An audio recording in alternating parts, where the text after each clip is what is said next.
वर्धन्नाथ की जय। युधिष्ठिर ने पूछा, मधुसूदन, श्रावण के शुक्ल पक्ष में किस नाम की एकादशी होती है? कृपया मेरे सामने उसका वर्णन कीजिए। भगवान श्री कृष्ण बोले, राजन, प्राचीन काल की बात है। द्वापर युग के प्रारंभ का समय था।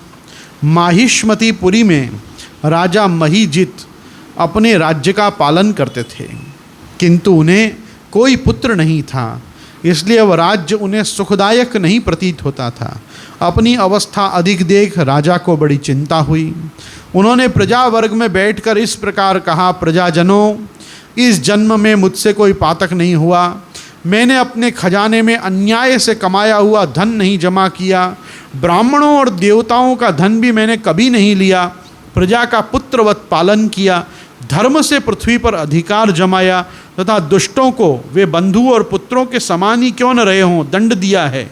शिष्ट पुरुषों का सदा सम्मान किया है और किसी को द्वेष का पात्र नहीं समझा। फिर क्या कारण है जो मेरे घर में आज तक पुत्र उत्पन्न नहीं हुआ? आप लोग इसका विचार करें। राजा के यह वचन सुनकर प्रजा और पुरोहितों के साथ ब्राह्मणों ने उनके हित का विचार करके गहन वन में प्रवेश किया। राजा का कल्याण चाहने वाले वे लोग इधर उधर घूमकर ऋषि सेवित आश्रमों की तलाश करने लगे। इतने ही में उन्हें मुनि श्रेष्ठ लोमश का दर्शन हुआ। लोमश जी धर्म के तत्वज्ञ, संपूर्ण शास्त्रों के विशिष्ट विद्वान, दीर्घायु और महात्मा हैं। उनका शरीर लोम से भरा हुआ है। वे ब्रह्मा जी के समान तेजस्वी हैं। एक एक कल्प बीतने पर उनके शरीर का एक एक लोम विशीर्ण होता, टूट कर गिरता है, इसलिए उनका नाम लोमश हुआ है। वे महामुनि तीनों कालों की बातें जानते हैं। उन्हें देखकर सब लोगों को बड़ा हर्ष हुआ। उन्हें निकट आया देख लोमश जी ने पूछा, तुम सब लोग किस लिए यहाँ आए हो? अपने आगमन का कारण बताओ।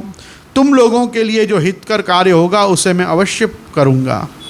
प्रजाजनों ने कहा, ब्रह्मन, इस समय महीजित नाम वाले जो राजा हैं उन्हें कोई पुत्र नहीं है। हम लोग उन्हीं की प्रजा हैं जिनका उन्होंने पुत्र के भांति पालन किया है। उन्हें पुत्रहीन देख उनके दुख से दुखित हो हम तपस्या करने का दृढ़ निश्चय करके यहाँ आए हैं। हे द्विजोत्तम, राजा के भाग्य से इस समय हमें आपका दर्शन मिल गया है। महापुरुषों के दर्शन से ही मनुष्यों के सब कार्य सिद्ध हो जाते हैं। हे मुने, अब हमें उस उपाय का उपदेश कीजिए जिससे राजा को पुत्र की प्राप्ति हो। उनकी बात सुनकर महर्षि लोमश 2 घड़ी तक ध्यान मग्न हो गए। तत्पश्चात राजा के प्राचीन जन्म का वृत्तांत जानकर उन्होंने कहा, प्रजावृंद सुनो। राजा महीजित पूर्व जन्म में मनुष्यों को चूसने वाला धनहीन वैश्य था। वह वैश्य गांव गांव घूमकर व्यापार किया करता था।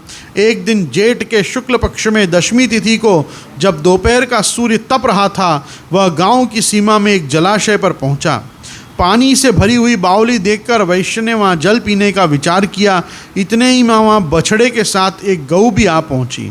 वह प्यास से व्याकुल और ताप से पीड़ित थी, अतः बावली में जाकर जल पीने लगी। वैश्य ने पानी पीती हुई गाय को हाँक कर दूर हटा दिया और स्वयं पानी पिया। उसी पाप कर्म के कारण राजा इस समय पुत्रहीन हुए हैं। किसी जन्म के पुण्य से इन्हें अकंटक राज्य की प्राप्ति हो गई है। प्रजाजनों ने कहा, मुने, पुराण में सुना जाता है कि प्रायश्चित रूप पुण्य से सभी पाप नष्ट हो जाते हैं, अतः पुण्य का उपदेश कीजिए जिससे उस पाप का नाश हो जाए। लोमश जी बोले, प्रजाजनों, श्रावण मास के शुक्ल पक्ष में जो एकादशी होती है वह पुत्रदा के नाम से विख्यात है। वह मनोवांछित फल प्रदान करने वाली है।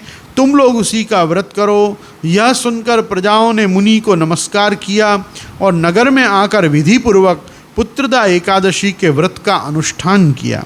उन्होंने विधिपूर्वक जागरण भी किया और इसका निर्मल पुण्य राजा को दे दिया। तत्पश्चात रानी ने गर्भधारण किया और प्रसव का समय आने पर बलवान पुत्र को जन्म दिया। इसका महात्म्य सुनकर मनुष्य पाप से मुक्त हो जाता है तथा इहलोक में सुख पाकर परलोक में स्वर्गीय गति को प्राप्त होता है। बोलो श्री बाल कृष्ण लाल की जय।